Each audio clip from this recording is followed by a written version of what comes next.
बिस्मिल्लाहिर्रहमानिर्रहीम। सामीन मुकर्रम, आज हम जिस मौजू पर बात कर रहे हैं, आज का जो हमारा टॉपिक है, आज का जो हमारा उन्वान है, वो इस मौजू पर है कि गुस्ल जनाबत में अगर देर कर दी जाए तो इसका शरई हुक्म क्या है।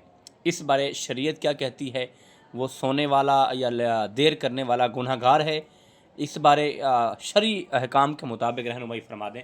तो आज हम आपको इस मसले के बारे आगाह करने जा रहे हैं, आज हम आपको बताने जा रहे हैं, क्योंकि बहुत से लोग ऐसे हैं, बल्कि 80-90% लोग ऐसे हैं कि जो गुस्ल जनाबत में तख़ीर कर देते हैं, यानी देर कर देते हैं और सो जाते हैं, नींद आ जाती है, 2-2 घंटे 3-3 घंटे सोए रहते हैं। तो आज उनके लिए हम ये अहम मसला लेकर आए हैं। इंशाअल्लाह अज़ीज़, अगर आप सुनेंगे तो इसका आपको बहुत बड़ा फ़ायदा होगा। और देखें, सबसे पहली बात तो कि ये है कि लोग कहते हैं कि रहमत के फ़रिश्ते नहीं आते। अगर हालत गुस्ल जनाबत में देर कर दी जाए तो रहमत के फ़रिश्ते घर में नहीं आते, क्योंकि इंसान नापाक होता है। तो देखें, हदीस पाक में आता है, अल्लाह के नबी हज़रत मोहम्मद मुस्तफ़ा अहमद मुजतबा सल्लल्लाहु तआला अलैहि वसल्लम ने ये तो फरमाया है कि जिस घर में कुत्ता हो और इस तरह कर की जो 2-3 चीज़ें हैं, अगर वो हों तो ये तो आका करीम अलैहिस्सलाम ने फरमाया कि उस घर में रहमत के फ़रिश्ते नहीं आते। लेकिन गुस्ल जनाबत के बारे में जो बात आती है, अल्लाह के नबी हज़रत मोहम्मद मुस्तफ़ा अहमद मुजतबा सल्लल्लाहु तआला अलैहि वसल्लम के फरमाने आलिशान है।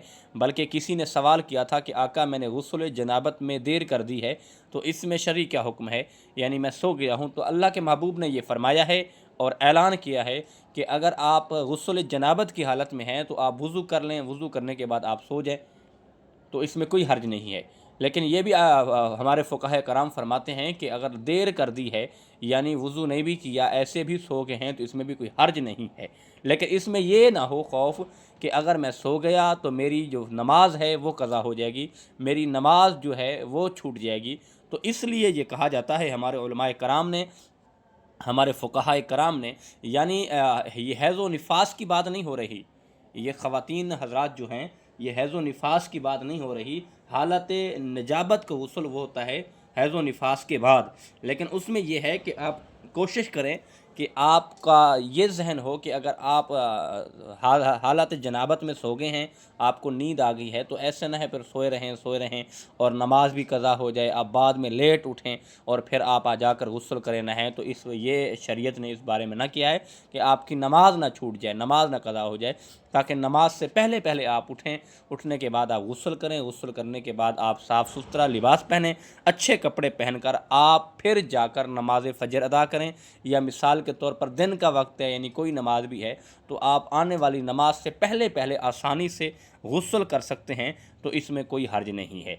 लेकिन नमाज ना छूटनी चाहिए, नहीं छूटनी चाहिए। ये ना हो कि आप गुस्ल जनाबत की आड़ में सोए रहें, रात को लंबी नींद करते रहें, खराटे मारते रहें और उसके बाद आपकी फ़जर की नमाज भी क़ज़ा हो जाए। आप दिन को 8-9-10 बजे 5-6-7-8-9-10 बजे उठें और उठकर फिर गुस्ल करें, गुस्ल करने के बाद फिर आप जाकर ना अपने कारोबार की तरफ, अपने काम काज की तरफ चले जाएं और नमाज जो है आपकी क़ज़ा हो जाए। तो ऐसा बिल्कुल नहीं है कि शरीयत ने इस लिहाज को, इस मसले को बहुत बड़ा सख्ती से मना किया है, ताकि नमाज हमारी क़ज़ा नहीं होनी चाहिए।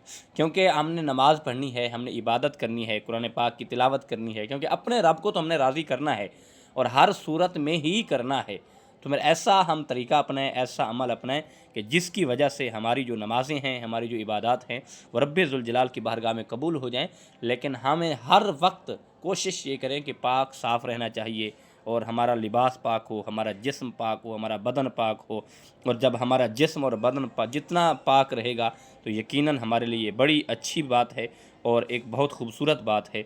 अल्लाह पाक हमें नमाज़ पढ़ने की, फ़िक़ही मसाइल सीखने की अल्लाह हमें तौफ़ीक़ अता फ़रमाए। वमा तौफ़ीक़ी इल्ला बिल्लाहिल अली।